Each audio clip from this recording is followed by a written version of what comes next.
Halo teman-teman. Nah, jadi pada pertemuan kali ini aku mau membuat video mengenai bentar. Aku jadi mau membuat video mengenai post hoc test. Jadi kita akan kembali lagi ke materi DOE, Design of Experiment, dan aku akan membahas part yang post hoc test ini. Nah, sebenarnya post hoc test ini dengar-dengar sih nggak dibahas ya sama Bu Yani di kelas, pokoknya sama dosennya. Tapi ada yang tanya ke aku, gimana caranya kalau misalnya kita tuh mau tahu treatment mana yang berbeda tapi tanpa menggunakan aplikasi. Nah, jadi jika kalian mau mengetahui treatment mana yang berbeda tapi tanpa menggunakan aplikasi, jadi nggak pakai Minitab gitu ya, maka kalian harus menggunakan post hoc test ini. Nah, oke, langsung kita mulai aja. Dan ini akan menjadi sangat singkat karena hanya sedikit aja yang mau aku jelasin dari slide ini. Nah, jadi ketika kita punya 100 dikali dengan 1 min alpha persen, CI-nya untuk single difference ini, nah kita tahu ini kayak kita menguji perbedaan antara dua populasi kan. Nah, itu kita akan menggunakan rumus ini. Oke, pairwise comparison.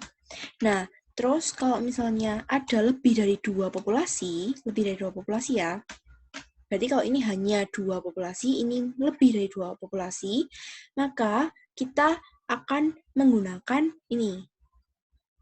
Karena ada perbedaan, misalkan ada tiga treatment, berarti kan kita akan menguji treatment 1 dan 2 diselisihkan, terus treatment 1 dan 3 diselisihkan, sama terakhir treatment 2 dan 3 diselisihkan, kayak gitu.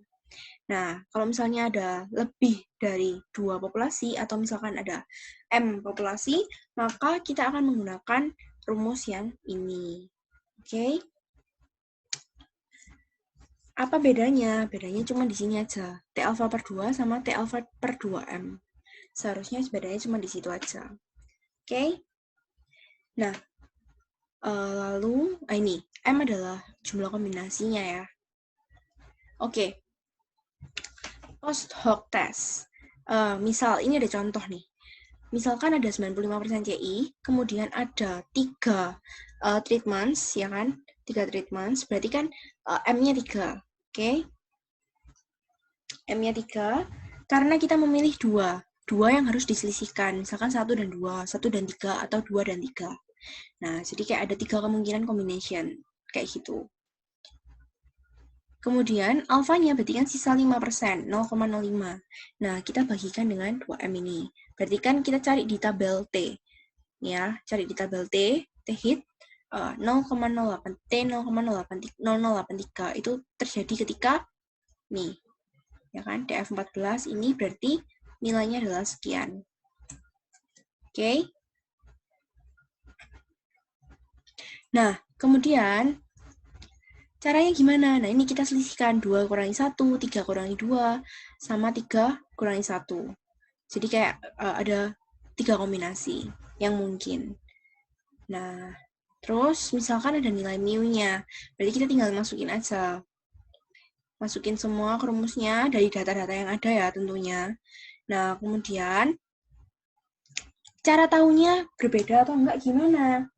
Nah, kalau misalnya ada angka 0 di tengah-tengah dari hasil yang kalian dapat ini, yang setelah kalian plus minus ini, berarti ketika ada 0 di tengah-tengah, dia dikatakan sama. Jadi treatment tersebut sama. Contoh, min 0,45 sampai 0,73.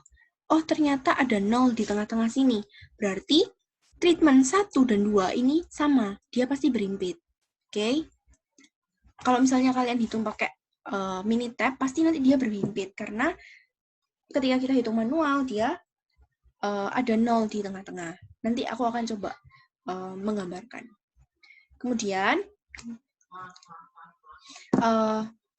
kita lihat yang kedua ya. Nih, perbandingan yang kedua. 0,54 sampai 1,66. Oh, ternyata nggak ada 0 di tengah-tengah. Berarti treatment 2 dan 3 itu berbeda.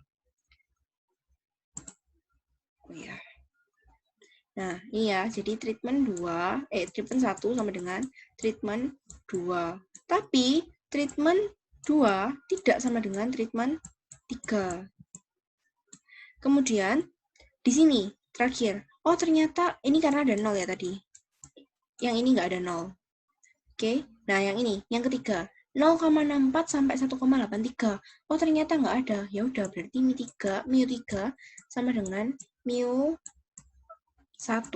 Nah, dari sini kita bisa lihat bahwa treatment yang menyebabkan adanya perbedaan adalah treatment 3. Kayak gitu. Karena 3 diuji dengan 2, diuji dengan 1 berbeda. Padahal 2 dan 1 diuji sama. Nah, oke, aku akan new share dulu. Kayak gini ya. Jadi, tadi kan kita punya treatment 1, 2, 3. Treatment. Nah, terus ternyata misalkan nih, samanya, sorry. Nah, ternyata treatment 1 ini misalkan di sini. Terus treatment 2 di sini. Ini kalau misalnya pakai Minitab ya, guys. Nah, terus ternyata treatment 3 ini di sini. Nah, jadi cocok ya. Treatment 1 sama dengan treatment 2. Tapi treatment 1 tidak sama dengan treatment 3. Dan treatment 2 tidak sama dengan treatment 3. Nah, kayak gini. Treatment 1 sama dengan treatment 2. Terus treatment 1 tidak sama dengan treatment 3. Dan treatment 2 tidak sama dengan treatment 3. Kayak gitu. Jadi ini tidak sama dengan, ini juga tidak sama dengan, sedangkan yang ini sama dengan. Nah, cocok. Treatment 1 sama dengan treatment 2, treatment 1 tidak sama dengan treatment 3, treatment 2 tidak sama dengan treatment 3. Nah, oke. Post hoc test hanya sampai di sini aja. Oke. Kalau misalnya nanti ada pertanyaan, silahkan komen di bawah atau kalian boleh tanya di grup aja. Nanti aku akan bikinin notes lagi kalau misalnya diperlukan. Oke, sekian untuk post hoc test. Kalau misalnya masih ada pertanyaan atau masih ada yang mau ditanyakan, silahkan langsung tanya aja. Thank you guys.